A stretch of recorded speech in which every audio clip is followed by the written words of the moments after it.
High court विलीनीकरण के आदेश दे सकता है क्या? दोस्तों, ये सवाल लड़ाई करने वाले कर्मचारियों में कम और संगठन के नेताओं में ज्यादा है। ये अफवाह कर्मचारियों को डराने या बहकाने के लिए चलाई जा रही है कि हाईकोर्ट विलीनीकरण के आदेश नहीं दे सकता।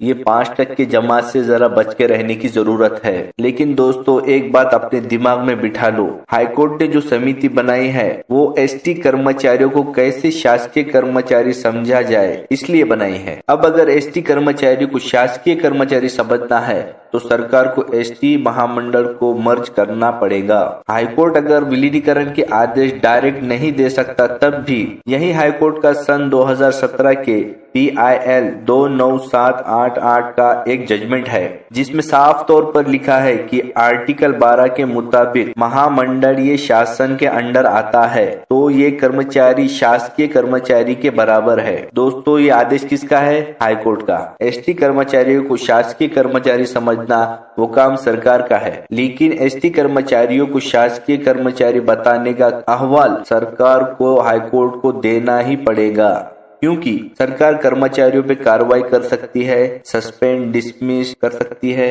लेकिन संविधान में जो लिखा है उसे बदल नहीं सकती। मान लो अगर अहवाल निगेटिव आ गया तब हाईकोर्ट सरकार के कान खोल सकती है। हाईकोर्ट अगर विलीनीकरण करा ऐसा आदेश नहीं दे सकती तब भी एसटी कर्मचारियों को शासकीय कर्मचारी समझना ऐसे आदेश हाईकोर्ट दे सकता है, क्योंकि संविधान में ऐसे ही लिखा हुआ है। और अगर एसटी कर्मचारियों को शासकीय कर्मचारी समझ लिया जाए तो जो शासकीय कर्मचारियों को दिया जाता है वही एसटी कर्मचारियों को देना पड़ेगा, और अगर देना है तो सरकार को ट्रेजरी में से देना पड़ेगा। अगर ट्रेजरी में से देने की जवाबदारी सरकार लेती है तो हो गया विलीनीकरण। सादी और सिंपल बात है। इसीलिए सदावर्ती साहब कहते हैं कि ये लड़ाई संविधान की है, इसमें जीत निश्चित है, विलीनीकरण होना ही है। थोड़ा सब्र करो, मुझे लगता है अब आपको सब समझ आ गया होगा।